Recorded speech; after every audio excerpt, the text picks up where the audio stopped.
Okay, y'all ready? Thank you. Okay, I'm the emergency moderator for this panel. My name is Bob Miller, and so Sean is ill, and that's what's happened with him. So I guess thank you for coming, and I guess we all introduce ourselves. Let's start at We should also have a poll on who's Star Trek and who's Star Wars. Oh, we'll do that after we introduce ourselves. Okay. So let's start at the end. I'm S.P. Hendrick. I knew Majel Barrett before she met Gene Roddenberry. I was her script girl in Panorama City in a tent theater in 1963. Wow. Along with Harvey Korman, who nobody knew either. I've also seen Return of the Jedi 73 times in the theater. So I think between the two of them, I'm sort of equally balanced as prejudices go. Okay. I'm Louise Hitchcock. I'm a professor of archaeology of the Bronze Age Mediterranean at the University of Melbourne in Australia, but I'm from Los Angeles.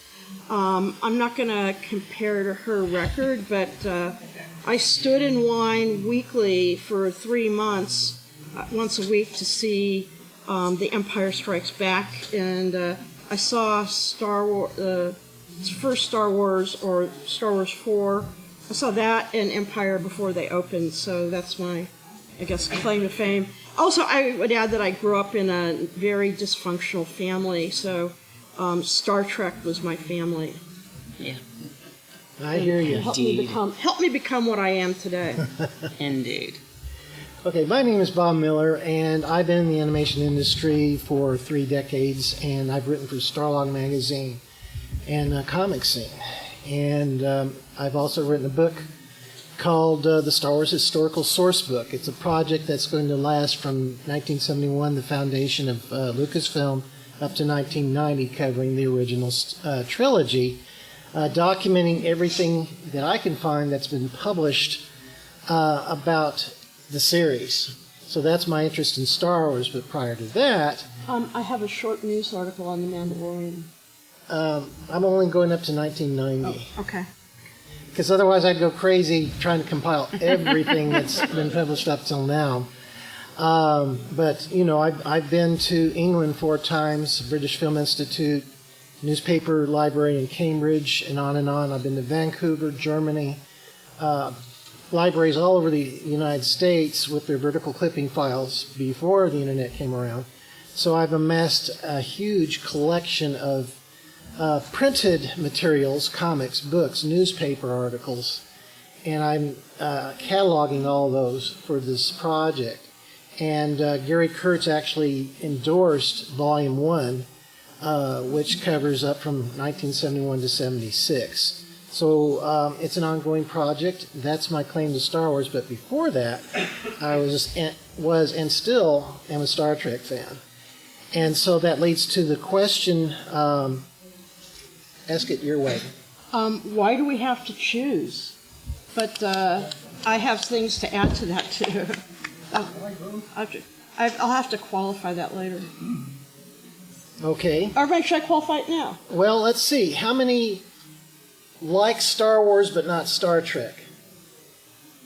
How many like Star Trek but not Star Wars? Who likes, well, that's about 99% of the audience. Now you're saying like. I tip. That's fine. So I mean, what I'm saying is when you say you like Star Wars but not Star Trek, that's a big... Well, yes, it is. You're right. I mean, I'm speaking franchise. The idea for Star Trek is to boldly go where no man has gone before kind of thing. It's kind of a fiction, though. What? To boldly go where no man has gone before. Well, Roddenberry's idea was Wagon Train to the Stars, to explore, to improve ourselves. Yeah. Star Wars was more of a romantic fantasy. Star Trek was more science fiction, at least it was in the beginning. And you can find variations in both franchises. So when we speak of Star Trek or Star Wars, there's all kinds of variables involved in each. You know, I mean, Star Wars is vastly different from Andor, but you can appreciate both. Andor is closer to THX 1138 as science fiction, whereas the original Star Wars was more fantasy, romantic, swashbuckling. It has more of a mythical element in it too, Mythical. because you have this thing, the Force, like the Greek. It's like why I prefer Gilgamesh to Homer, because in Homer, every time things get dicey, the gods step in and move everything around. Yeah, exactly. What do you say? I say one of the biggest differences between them is one is episodic and the other is serial. And you have a complete show in Star Trek every episode. It has nothing to do with the one that comes after it, at least in the original series. Star Wars just goes on and on. It's an and arc. on and on. Although I once heard George Lucas give a talk at USC Film School before there were any more Star Wars made, just the first one, and he gave no indication that there was more to come. Also, one of the big differences is the female representation. In Star Trek, there are women, but they only do what they have to do when they have to do it. And then you go to Star Wars, and you've got the great power of force that comes out of herself. And she'll do whatever she has to do, and she does. Yes? But that's just a reflection of the times in Yeah. which they were made. Yeah. Yes. The original series was a very 60s show. Yes. And still groundbreaking. Yeah, Yes. And Next Gen was a very late 80s show. Right. All of the Star Treks have been of their time. Right. And to a certain extent, that's true of Star Wars as well, but it had a different sort of ethos in that regard. Can I interrupt you for a moment, please? Because Sean Crosby cannot make it for us. This is Gene Turnbow from, used to be Krypton Radio, it's not Sci-Fi Radio.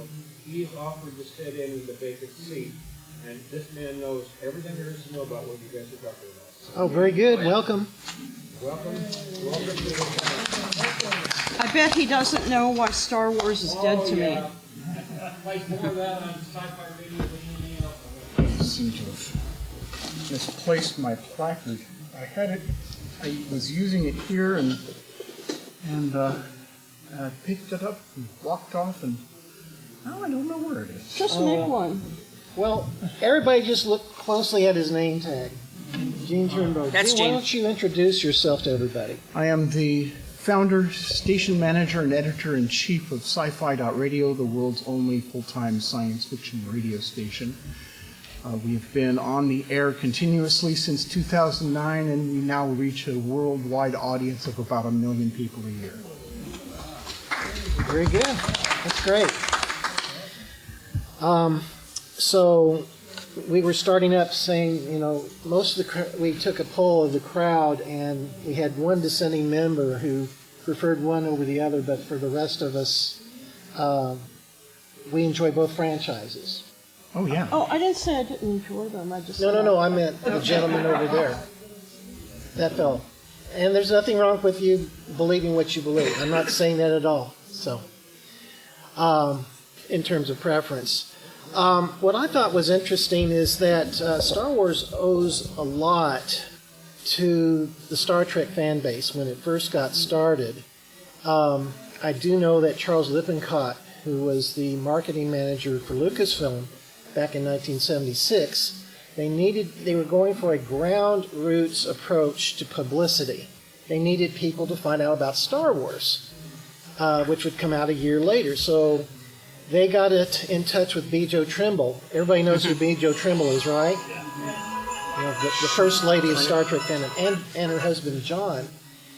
And they wanted to tap into the Star Trek fan base. Also, they got a hold of Don and Maggie Thompson, who were involved with the Comics Buyer's Guide, to get the comics fan base. And so they went to places like the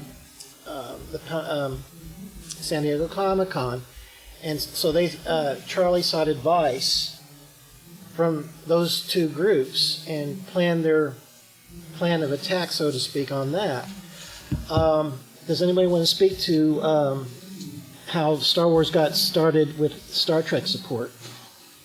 Well, if it hadn't been for Star Trek, they never would have had the money to do what they did with Star Wars. And it was only $9 million. But it wasn't just that; it was the promotion after the film was made. Well, most Promotion films spend more on promotion than they do Right. on making the film. and I think we were all just kind of very eager for something new, something different, but something that's reminiscent of something we'd already seen. And we saw it, and we loved it, and the music didn't hurt either. You know, it's really funny having gone to a screening of it that had industry people there. My ex-boyfriend's parents were in the business, and he was always often too busy studying, so I got his tickets for things. And when I saw the advertising for Star Wars, it just looked too good to be true, so I didn't think there'd be anything to it. And with the opening scene, there was an applause from all the industry people. That's how blown away. It wasn't just, it wasn't something I think that just appealed to fans. I think it appealed to everybody. Yeah, it did. What do you say? Well, my involvement with science fiction goes back to when Star Trek first came on the air, and I think that the societal influence that Star Trek had definitely laid the groundwork for something like Star Wars to exist. So I think I'm right there. Sure. All I was saying is that I didn't think it would be as good as it was. Just look at the ads. Oh yeah, I hadn't. Bad, awful. When I first saw the ad, it was at a NASFIC, and I think it was 76, and we still had a year to go before they were going to release the film. And the first trailer was basically just titles. A 2-second clip of action with sound effects in it, and titles, and a voiceover and the whole thing. And but those 2-second clips of action were so amazing and so profound that people were just jumping up and down and cheering. And they made them play the trailer 4 more times. They were so excited about it. Boy, that was a moment. That was a fixed point in time, I'll tell you.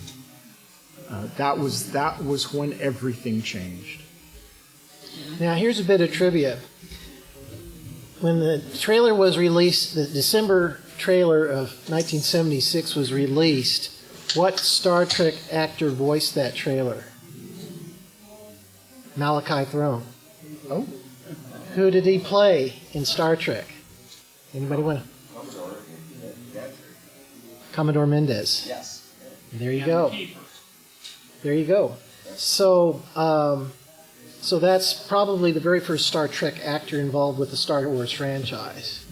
Let me give you Gene Roddenberry's reaction to when Star Wars was released. He was talking about the lines that he saw around the block for Star Wars.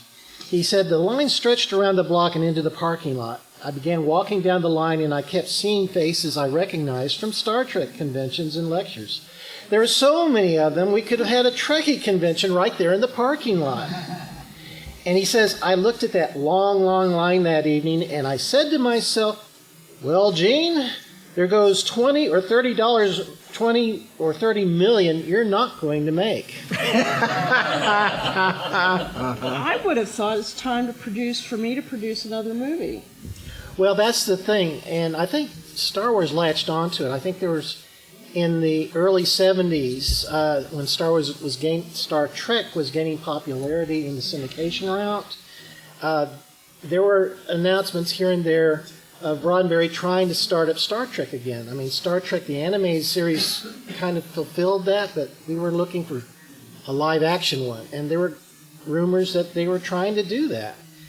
And they kept getting delayed with Paramount, and finally along comes Star Wars and meets that expectation. And just eats their lunch. Well, they could have done better with the first one. So now I'd like to quote from William Shatner and George Takei on their reaction. William Shatner said, "I was disappointed in Star Wars.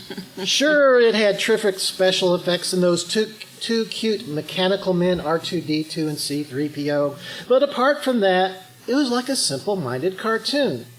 What we have going for us in Star Trek is a good storyline and believable character development." He says, "There's no doubt that its popularity goosed Paramount into making Star Trek II. But the fact is, I signed up with Paramount a year ago to star in a $10 million movie based on Star Trek. They kept delaying and delaying until Star Wars beat them to the punch." George Takei, and he was saying this in Famous Monsters of Filmland. "Star Wars is the most preposterously diverting galactic escape and at the same time the most hideously credible portent of the future yet." And But it's a long time ago. when Star Wars first came A out. long time ago, yeah. Yeah. He says, "In all three human heroes, I miss qualities that could be called humane. Love, kindness, yes, I miss sensuality. I also miss a sense of ideals and faith. In this regard, the machines seemed more human." So that was George Takei in Famous Monsters of Filmland. Oh my. But here we go. Here's the irony, is that nearly 3 decades later, Takei became the first original Star Trek member to perform in the Star Wars universe. He voiced a character named Nemoidian, General Lock Durd, in an episode of Star Wars: The Clone Wars. So there you go. Yeah. Comments? I don't see them as being. They're very different. I mean, Star Trek. I mean, it was a show that made you think. It had an ensemble of characters. Star Wars, in the beginning at least, it was like a coaster ride. It was like you go up the hill, down the hill. It was a romp. It was fun. You came out of it feeling good. And you went back to see it again. Yeah, and you went back to see it again until you saw it so many times that I had a bootleg video of Star Wars, and I had friends coming over every week wanting to see it before they saw Empire again. And I got to the point where I just put it on and left the room. I saw it in the theaters the year it came out. My friends and I, this is what we did for our social life. We went and saw Star Wars, and I saw it 22 times in 1977. Yeah, I was. And I had a friend who saw it, who over the next year would see it another 100 times past that. Wow. Yeah. We went once a week on Wednesday night for Empire for like 3 months, and there were always lines around the block. Oh, yeah. And I had a friend, she was on an airplane with somebody, and he said afterwards, he thanked her, he said, "I didn't have to buy the headphones because you recited the whole movie." And I remember being at the beach all day with friends where all they would do was debate who the other was. So, yeah, I know. It was like it was a craze. It was great. It was about, Return of the Jedi came out in what, 85? 83. 83. Well, I was so inspired by The Empire Strikes Back that I decided I was going to build my own Yoda. And I did several character sculptures, study sculptures, and then... You had a toy Yoda. Yeah. Well, yeah, I had, yeah. And I studied every press photo I could find. And then I had been working in practical effects at the time. And I built one. And it took 3 people to operate. And we had it there at the Egyptian Theater in 1983 for the premiere of Return of the Jedi. And there were news trucks from all 4 of the television stations. And we had Yoda in front of the camera for all 4 of them. And the crowd, the line was already big to get into the movie theater, but the crowd to see Yoda was so big that we were ballooning out into the street and had blocked off at least one whole lane of traffic, and the police were trying to maintain the crowd so that we didn't block off another one, so that the westbound traffic wasn't completely cut off. Somewhere there's a photo there's a photo of him behind. You were standing behind me, and there's a photo of him looking over my I have shoulder. that photo on my website. I can't build anything, but I had a remote-controlled R2-D2, the one made by Kenner. I took it everywhere with me, and I took it when we all went to see Superman, and I had it going up and down the aisle and got a nice round of applause. Oh, wow. That's nice. That's nice. So I found out later that my assumptions about how they had built the internals of Yoda, how the Stuart Freeborn shop had built Yoda, had turned out to be largely correct. Because one of the artists from Stuart Freeborn's shop said, "I've rebuilt Yoda from the original molds." Well, the original molds he had were not the skin molds. They were the skeleton molds. And he has this whole website up about how the internals of it were built and how it's all connected to the controls and this kind of thing. And it turned out that not only were most of my assumptions were correct, my solutions on how the control systems were built were also correct, and that were mostly shaped the same as his under the skin. So it was quite the vindication. The Yoda that I built has a fiberglass skull, and everything was controlled by a lever box, and the irises were hand painted in reverse on the backs of plexiglass semispheres, not hemispheres, because you had to cut off a big chunk of it to get a cornea out of it.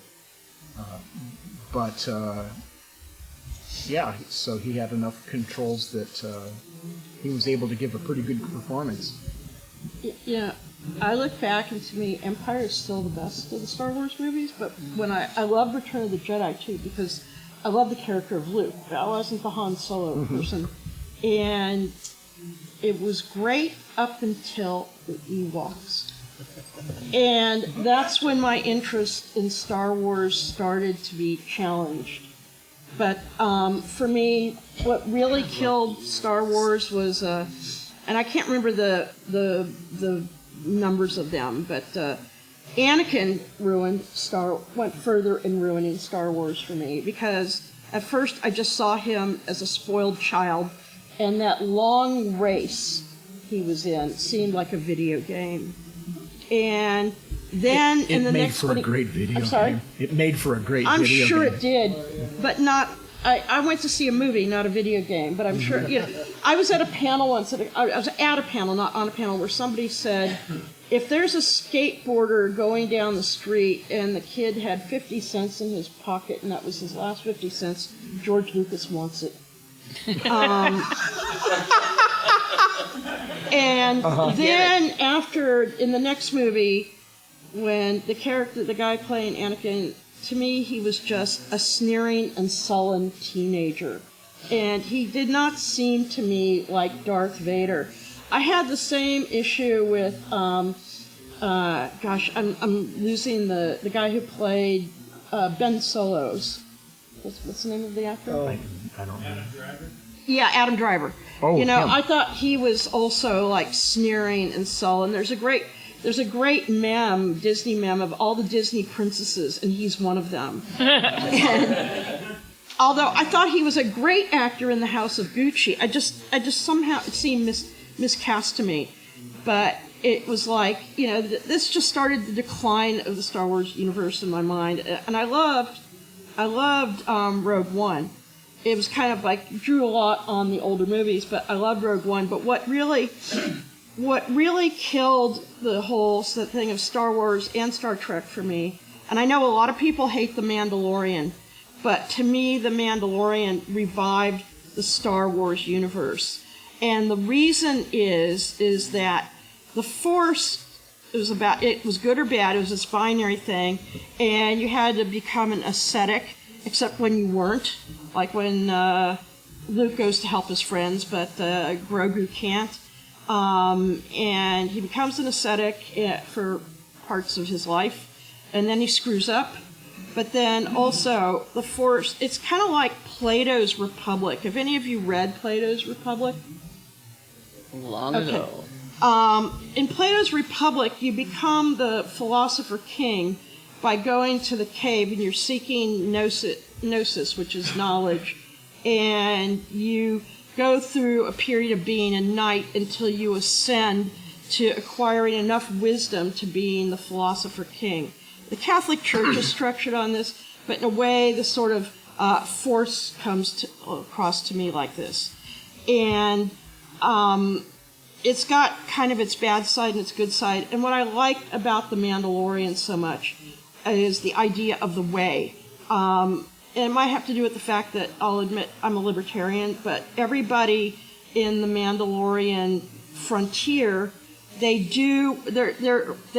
sort of, their word is their bond. And if their word isn't their bond, they either lose their life pretty quickly or they become marginalized pretty quickly. That seems to be an ideal in Star Trek.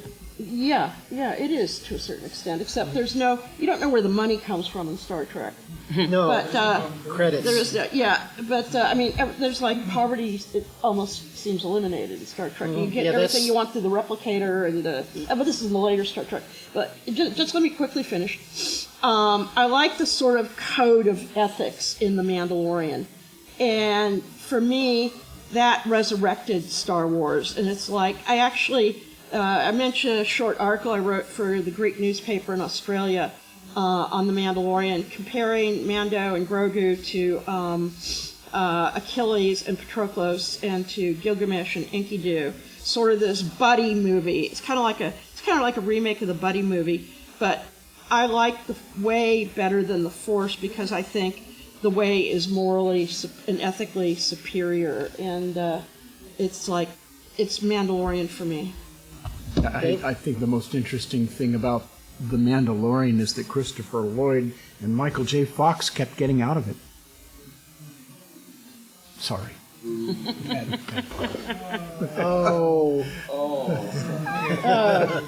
It's funny. I just saw an ad here because we just came from Australia a few weeks ago for something called Mando deodorant. I'm waiting for the lawsuit. SP, what do you think? I think they have nothing in common with each other, actually. Star Wars and Star Trek, or Mando and Star Wars? Actually, both. Mandalorian went into an entirely different direction than Star Wars. It's a whole different takeoff on the whole thing. I go back to the original 3 movies and the purity of all of that, and the standing in line to see Return of the Jedi 78 times. I miss lines. I used to have a long lunch. I worked for my father, and we had this agreement on Wednesdays I could take off and go see a Star Wars movie. And this went on for a long time until it eventually left the theater, and I had nothing to do except go back to work. We used to have so much fun standing in line. My friends, a couple of whom are here, we go back 50 years to the USC Science Fiction Club, and we would have line parties when, I think it was The Living Daylights came out. We went and stood in line dressed formal, drinking champagne in line.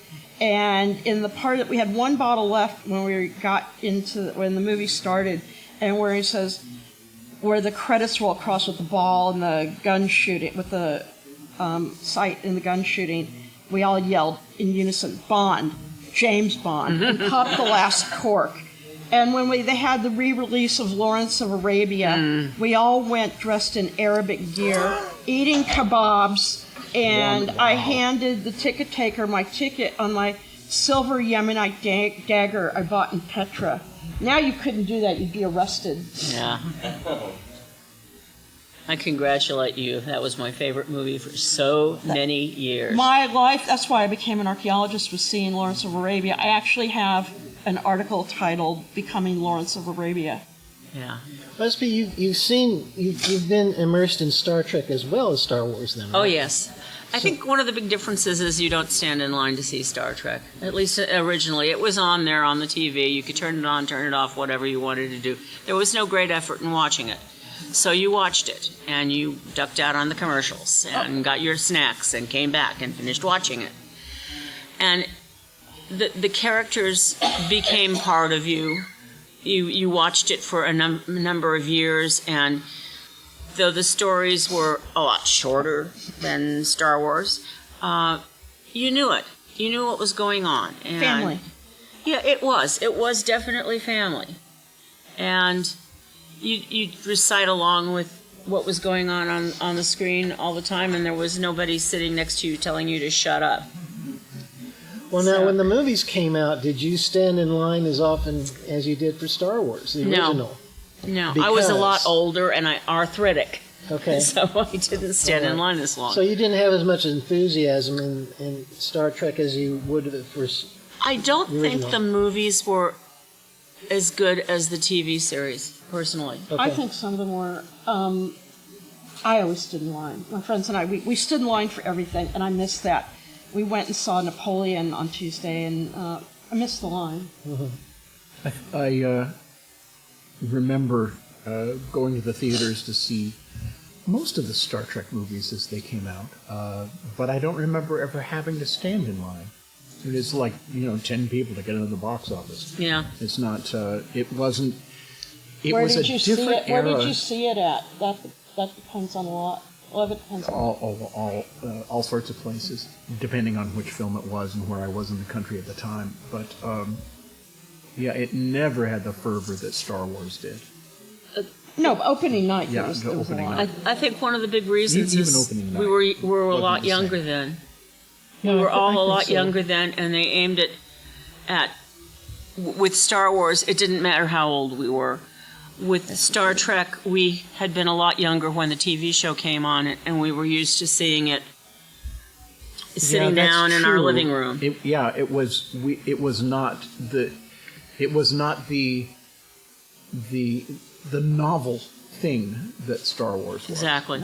Exactly. And, It was just a continuation of something we already liked. yeah, and you could recite along with everything. And I know there's a lot of other science fiction movies and things like that that you can still recite along with, like Klaatu Barada Nikto and stuff like that. But it became so integrated in your own society. It became family. Yeah. Kirk and Spock were your uncles, and there was no great romance going on in there. Romance was not the Kirk key and to the show. It was not like, oh, Uhura's going to fall in love with this person, and what's going to happen next? See part 3. But that happens with J.J. Abrams' version. Well, Yeah. Well, I think that. I guess think I'm a that purist. The biggest difference between the two is that Star Trek is, at its heart, a voyage of the mind, and Yeah. Star Wars, at its heart, is a voyage of the heart. And you go to them for different reasons to get And the different things out amygdala. of them. And the amygdala. It's like that rush. Oh yeah, to get that rush out of it. And Star Trek occasionally dips its toe into that as well, to get the adrenaline pumping. But Star Wars is all about, as you said, the roller coaster ride. It's a theme park ride, and it does make you feel good at the end because it Good triumphs. Yeah, good triumphs. It is an affair of the heart, and it makes you feel something about your place in the universe, and it doesn't make you feel smaller. It makes you feel like you're a part of something And greater. like good will triumph over evil. Yeah. Yeah. Let's open the floor to questions here. We have one from this gentleman. Well, first of all, an observation. Third season of the original series of Star Trek, it seemed like every one of the characters had an episode in which they fell in love, and all of them were bad episodes. Yeah. But also just sort of an observation. You talk about, especially for Star Wars, standing in line dozens and dozens and up to 79 times. I saw each of them twice in the theater when they came out. And generally thought that was enough. After 2 times, I pretty much knew the story, didn't feel any need to go But over for a lot of and us, it was the event of standing in the line and going to it together, and then going out together afterwards. But that could have been anything. No. Yeah, it had to be. Or James Bond. It had to be something fanish. Yeah, but I'm saying, you just said it could have been James Bond. Yeah. Yeah. Well, I'm actually James. The 2 movies that changed my life were Goldfinger and Lawrence of Arabia. Right. So I'm a bigger James Bond fan than I am a Star Trek or Star Wars fan. Gentleman in the back. But how many of all those characters that you talked about so far got their fingerprints at Roman's Chinese theater? I was there. You were there. Why did they have that honor when all the other ones that were so wonderful weren't and didn't get to cause them to submit? Who cares? Well, it's that's a good history. observation, though. Promo.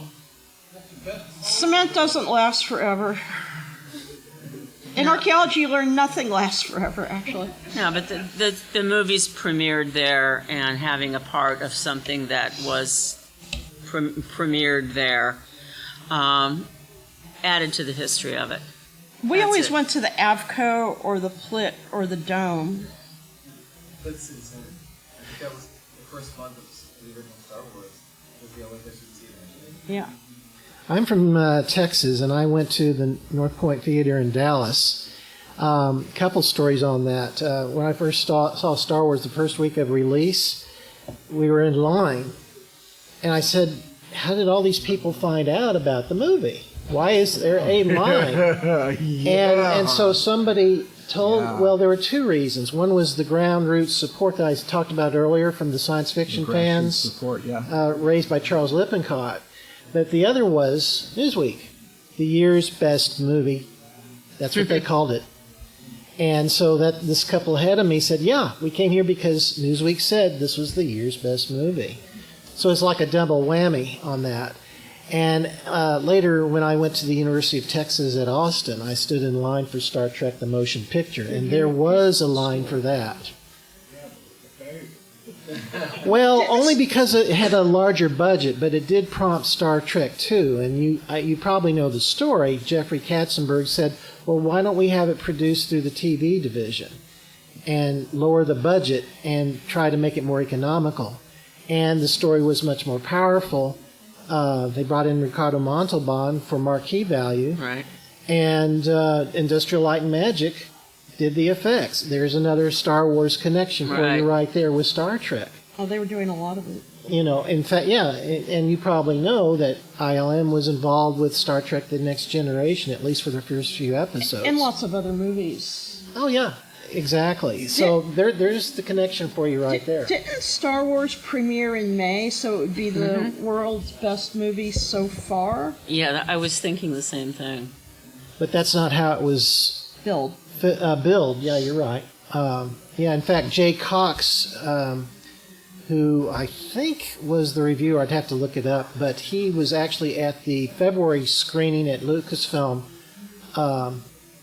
and he saw it with the World War II aerial footage because they wanted to start advanced publicity and get Newsweek interested in covering this. And so that's what prompted him to give it major media coverage from that angle. So they did it right, and they got our attention, and but it was more than they could imagine. You know, they made a great film, and we responded, and we responded again and again and again, and then finally, because of that, Star Trek, you know, became a movie series, and then The Next Generation. You know the rest of the story. Comments? My only comment really is that Star Wars, in its time, was one of the most singular cultural events of our modern age. And that it is impossible to really describe what it was like unless you were there. Yeah. Can I just quickly Go add ahead. something in there? Sure. And it's like I said earlier, you came out feeling, good had triumphed over evil. You came out feeling positive, and we've been living in an age where the politicians are steering us towards negativity Yeah. Exactly. Yes. and Exactly. division. And, And both Star Trek and Star Wars delivered that for us. Yes. I heard that George Lucas had actually patterned a lot of the Star Wars on Joe Campbell's quest for the hero. To get Yeah. Yes, very much so. Hero of a Thousand Faces, romance Joseph Campbell. and, And in fact, Yeah. he consulted directly with Joseph Campbell on numerous occasions to craft his script. And he That read a was lot of very intentional. anthropology. Oh yeah, that's right. George was an anthropologist attending USC. That was, I think, his major, wasn't it? I think so. And he built the whole Lucas new cinema school there. That's correct. Yeah. So he and Marcia Lucas contributed to that, as well as And Gary Spielberg. Kurtz and Spielberg. Although Spielberg graduated from Cal State Long Beach. Yes. They call that the USC Mafia, but Yeah. there you go. The USC Mafia filters throughout the city of Los Angeles. Yeah, that's right. SP, what do you say? I always said that Lucas was the natural successor to Disney, and now Disney has Lucas, which I think is perfect because they just dovetail like that. I don't know. I think Lucas got tired somewhere along the way. part of that, Probably. Lucas, I remember, had originally said there was going to be a trilogy of Solo, or maybe after the Yeah. first one.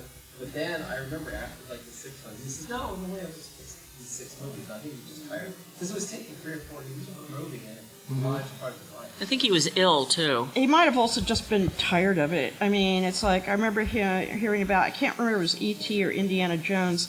He and Spielberg came up with the idea of making sandcastles on a beach in Hawaii, and maybe he just kind of got a little old. Well, that was when Star Wars was released, and then they were talking about Raiders at the time. Yeah, This is Indiana prior Jones. to Raiders. I hate Indiana Jones. Aww. I love him. Yeah, but what happened was that I've read a George couple did articles on announce it, he was too. going to do 12 movies in all, and this was announced in the newsletter of the Star Wars Fan Club. I've got it documented. It's there. I'm sorry? Well, whatever, but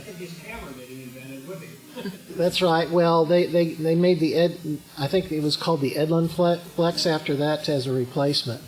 But back to the point I'm making is that while Lucas was making Skywalker Ranch, and I've been there 4 times, and I've seen it. I researched in their library. They've got this enormous glass mosaic, a dome over the main part of the library. It was made by a fellow who fell in love with Marcia Lucas and vice versa. And so there was a rift between the two during the production of Return of the Jedi. Now, back up a little bit. Gary Kurtz had announced this. They were, at that point, Lucas had pared it back to 9 movies from the 12. 2 of the 12 were like a story that took place on the Wookiee planet, and 1 took place on a droid world. This is documented in Media Scene. But he pared it back to 9, and according to the outline of that, again, according to Gary Kurtz, Luke wouldn't even meet the Emperor until Episode 9. They were just restoring the galaxy with the New Republic from Episode 7 on. Luke, the other was somebody else. The other was supposed to be Luke's sister. and they're going to team up. But another tangent was that, Vader, maybe you're right. Maybe the two of us should take over the galaxy. So there is the danger that Luke would join Vader against they can always the Emperor. They can always do a parallel universe. Exactly.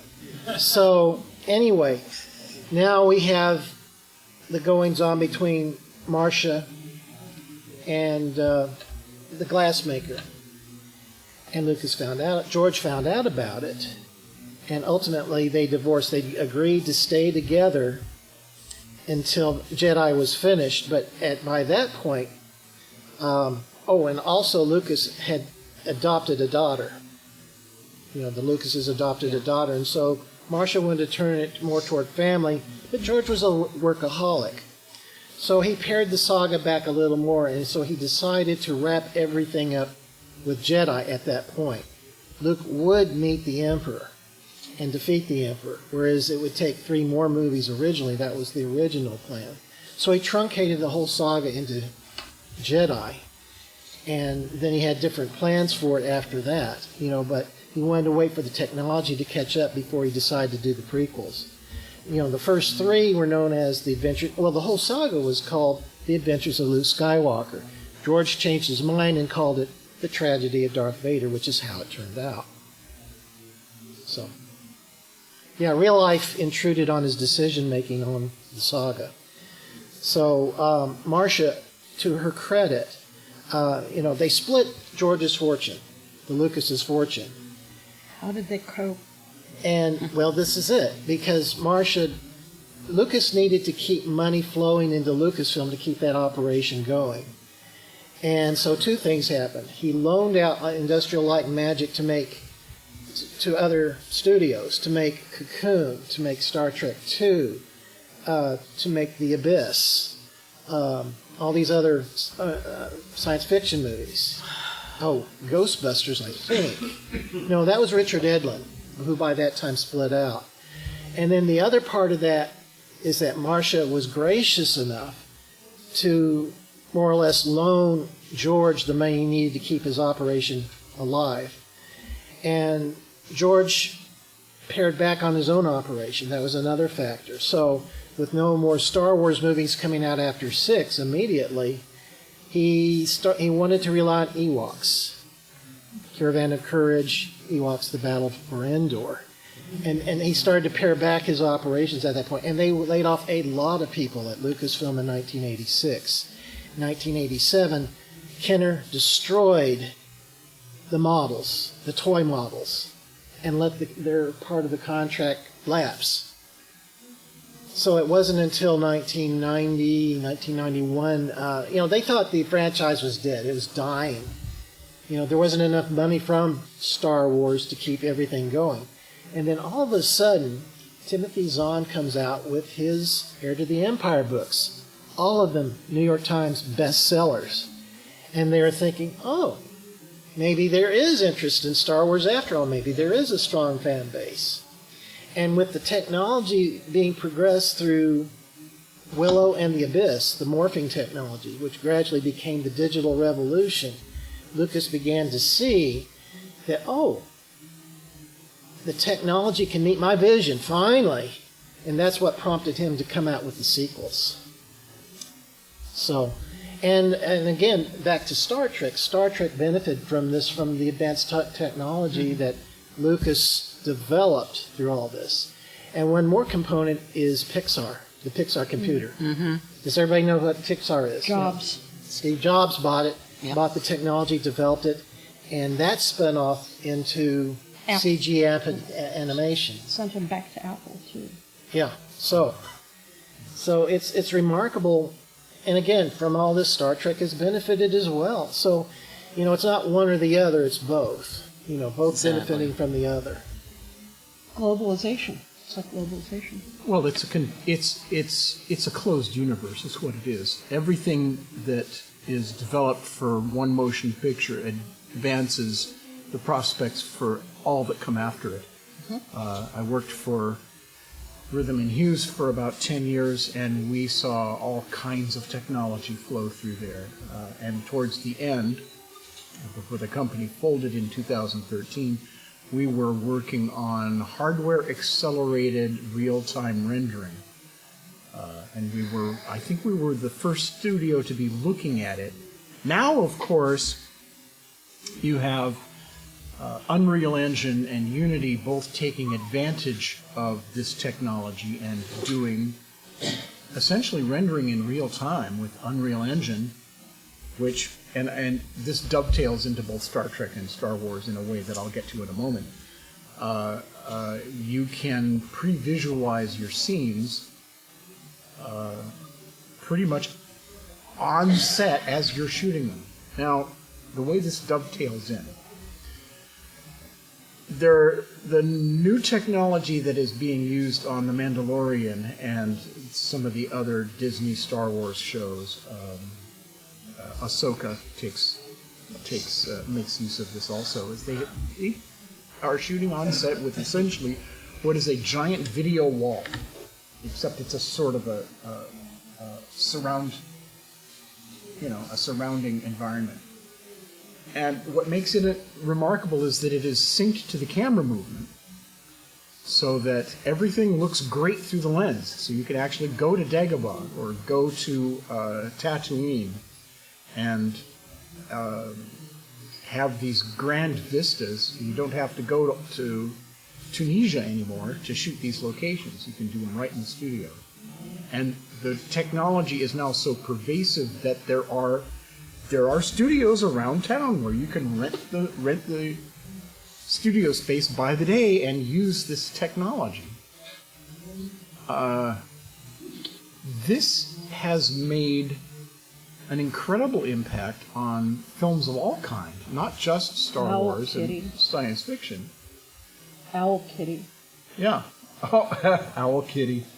Do you know Owl Kitty? I'm familiar with the videos that the guy makes, but could you illuminate the connection? Owl Kitty is a cat, a black cat, that makes, they're short videos on YouTube, you can subscribe to it, and Owl Kitty appears in all kinds of movies and TV shows. He replaces the female lead in Titanic, which to me is my favorite Owl Kitty. And they just dropped Barbie a couple of days ago. Oh, awesome. And Owl Kitty replaces Barbie. And it's just like, it's amazing. And it's done by this couple with their cats. And the technology that's available that they are using to do this is technology that was pioneered for the effects for Star Wars and Star Trek. And it's astonishingly, most of the tools that do this are free. You just need the right hardware. So, Yeah. And the right cat. well, and you have to have a cat with a supremely calm disposition. You know, you mentioned, Gene, about the augmented reality wall. That's been used on Star Trek Strange New Worlds. And in fact, they did the episode Sound Planet Rigel, and that was all done in studio. It looks like you're on the planet. It's all done with that video wall. As you said, it's taken to the camera. Yeah, I have not seen this in person, but I'm told that when you're on set with it, it's great until they have to do a camera move, and then all of a sudden, your entire world goes, and you're losing your balance because your visual reference has just been torn away. Gene, I've got a question for you. Yes. I had a roommate who was in the business 30 years ago, and if something wasn't done well enough, it would I would say, oh, this is a great episode of TNG, and he's like, no, it didn't do this and didn't do that, blah, blah, blah. Now, having built yourself a Yoda and knowing how all the technology works, can you still enjoy the movies?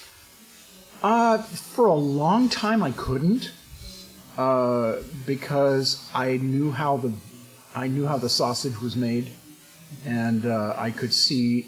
I would go in and watch a film or something, and I would know exactly how the effect was done, and right down to oh, look at that! There's the hot glue at the edge of the, jeez. Or you'd see the matte lines where they would have to composite various elements of film and couldn't line it up perfectly because of the limitations of the technology. But that's fallen away now. After spending 10 years I did practical effects back in the 80s, and I worked on shows like Knight Rider and Star Trek and things like that. And then later on, after a 20-year gap where I was doing game development and film restoration and other things, I went back to the motion picture industry. Never actually, haven't completely left it, but everything we were doing was digital, and they could hide the scenes to everything, and it no longer became possible to pick apart a scene, to see exactly how it was done or exactly what was wrong. I mean, if you were a trained CGI professional, you could pick it out. But most people couldn't, and it was very easy for me to just sort of let that go and enjoy the visual effects again. I had my podiatrist asked me if I'd like this novel or that novel about archaeology, and all I said to him, I said, do you read novels about podiatry?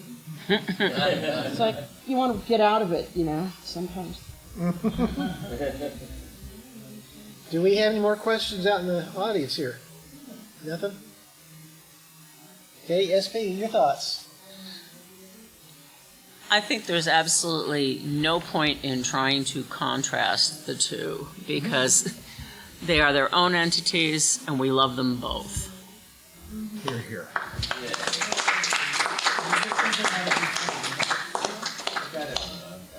One follow-on. I'm a lover of Star Trek, Star Wars. I mean, I have friends that, you don't want to get it, Trekkie, Trekkord, whatever. But I saw something earlier this year. I guess there's a new series coming out called Rebel Moon. It's kind of Star Wars-y, kind of other stuff. And I don't know, it's going to play this infamous director. And, Zack Snyder. Yeah, Snyder. And I've seen some interviews, he said, no, it's going to be great, but who knows. And it's only in the theater because of Netflix developed. And so I'm going to go see it, but I mean, it's going to be and they're only going to put it in the theater. Lines. Because if everything else goes straight to streaming, you won't have any lines anymore. Exactly. Well, that's going to be a panel. I'm on that panel tomorrow. Oh, okay. Interesting. Okay, my thoughts? Go ahead, please. Yeah. I agree with my colleague here. It's like I love them both. Both have had really positive effects on my life. But I mean, if you think about it, there were always episodes of Star Trek and episodes in the Star Wars saga that are groaners, and that you're not going to are characters, and you're not going to like some. But it's the overall effect has been positive. But now for me, it's The Mandalorian, the way. This is the way. What did you think of Ahsoka? I didn't watch it yet because she just doesn't do anything for me. I still need to watch that. I'm not excited about that. I love Mando and Grogu. I saw Luke Skywalker as a villain, total villain in Mandalorian, whereas he used to be my second favorite character. I have a thing for the droids, but so no, I just haven't.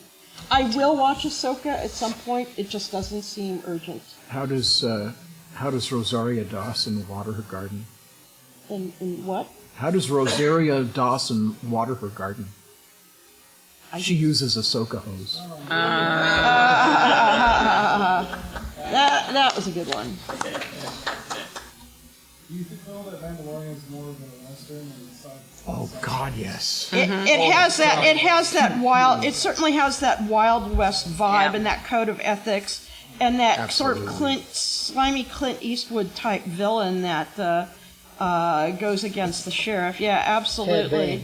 But then people refer to Star Wars as a sort of space opera, and Star Trek is like that sort of frontier mentality. So there's that sort of Western manifest destiny aspect to all of them. But in I think what makes Mando a bit different is that they're kind of in these remnants of where things have been organized and sort of fallen apart a bit. There's been let's say, what you'd call an archaeology collapse.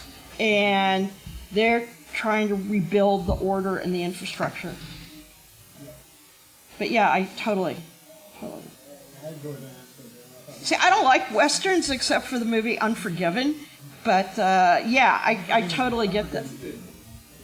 Deserves has nothing to do with it.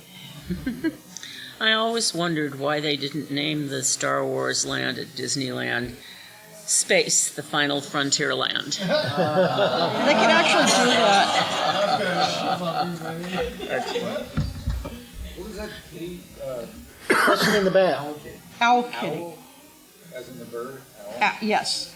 Just Google Owl Kitty. 2 words and you'll find it. Question in the back there.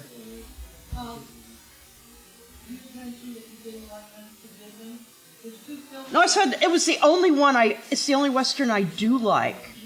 There's 2 Unforgiven. Okay. Huh?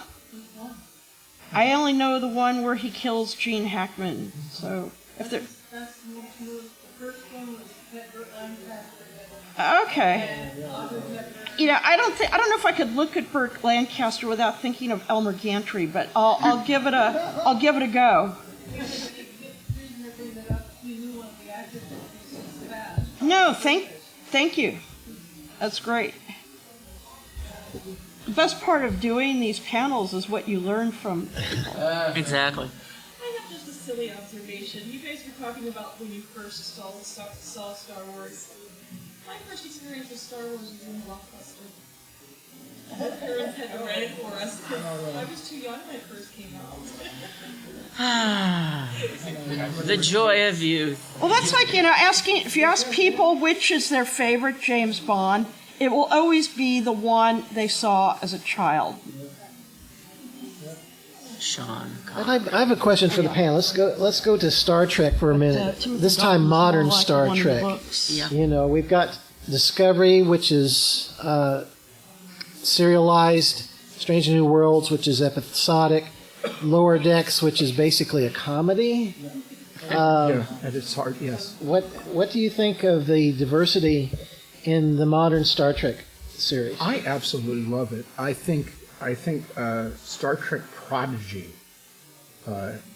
deserves more of a shake than it's gotten, and fortunately we will be seeing a season 2 at very least. I think that having all of these gives us a much more well-rounded universe for Star Trek, and helps to, I think, will help to ensure its continuing popularity, because there's going to be something for everyone. Mm-hmm. Well, that's it. I think I haven't seen it yet, but sorry. I just think the something for everyone is what you get when you see, again, everybody has their favorite Star Trek. Sure. Everyone has their favorite Star Wars, and I think that's it. It's got something for everyone. I agree. It's the older I get, the more I like the original, because that's what I grew up with. But the others I have given more than half a chance, and I like them. I'm not crazy about them like I am the original, but they work. They work. They're part of the family. They're distant cousins, but they're part of the family. So do I detect the consensus is that the originals work better than the moderns, both for Star Wars and Star Trek? That we were more jazzed by the original Star Wars than the moderns? TNG is my favorite. TNG? Okay. But I grew up with TNG. Yeah. I grew up with the first Star Trek, and in fact, they started rerunning them again when I was in college, and we'd have a weekly party to watch it. But I just had this thing for Spock. I got his when he and William Shatner were in a car at the Hollywood Christmas Parade. I think I was 12. I ran out, and I was so excited to get his autograph, I forgot all about Shatner. Oh. I don't think I doubt he remembers unless you go online and remind him. But I think in terms of their what they went on to do and their sort of niceness, I think Shatner is really in many ways more interesting as an actor than Nimoy. I loved Denny Crane. when it comes to the more recent Star Wars, one of the things that I don't think this idea is original to me, that these movies, in a way, keep repeating themselves. Once I... They said that about Rogue One especially. Yeah, but I don't know. I actually liked Rogue One better. I liked it a lot too. I liked it too. But I'm saying other people, critics have said this. Yeah, but from Phantom Menace on, when people ask me, well, what did you think? And often my answer would be, it's Star Wars. You know, it's more of the same. It's enjoyable to watch, but there isn't a whole lot original there. So you're saying the originals gave you a greater impact than those that followed? Exactly, because those that followed, if you look at them, much of the story structure they've already done, and done again in many cases. But again, it's like, you know, you have that originals that you were excited by, and then you're watching one of the next ones, and when R2-D2 appears, you brings up all those past nostalgic feelings. Yeah. Well, but what Or I'm not. thinking of is not individual scenes or characters. It's more the Overall. bigger overall story arc and Yeah. such. But even now with the originals, you're getting a lot more character development. You're getting a lot more situational development. Later on, you're getting a lot more action because you already know the characters. Exactly. Exactly. The situation is due with changes, and they're appealing a lot to the younger market. They're throwing a lot more action. Ewoks. Yeah. Well, I'm talking about past Return of the Jedi. Now, it's the second trilogy, the third trilogy. The TV Ad spin-offs. infinitum. Yeah. I haven't watched it. At least the thing I like about the TV spin-offs, though, they're like you're getting the side stories, even if you don't. You know, I wasn't huge on Boba Fett, but I love the episode where he gets initiated into the Sand People, because you could almost show it to an anthropology class as a lecture, in terms of how initiation rites work.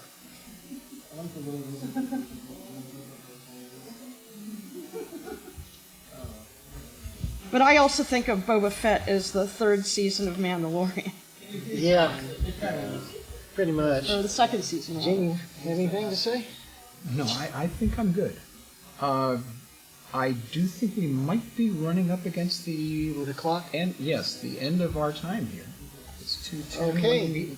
Well, then let's have final comments from everybody on this side to this way. Anything? Love them both. They keep me going. I think my final comment was my last one about. Okay. I like both for different reasons. You know, they're enjoyable. Yeah. One appeals to the mind, the other to the heart. And they leave you with a positive feeling. Luminous That's very beings good. are we. Not this cheap Dacron polyester.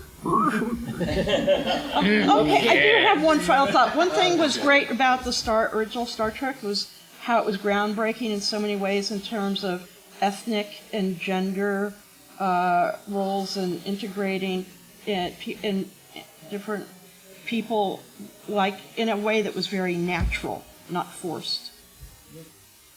Yeah. Okay. At Well, its with time. that, everybody, thank you for coming. Enjoy the rest of the con, and thank you, Thank panelists, you. for joining us here. Thank you, Garrett. Okay. Appreciate your All I input. have to do is stand up and get into the scooter. You're both very knowledgeable. Learned a lot.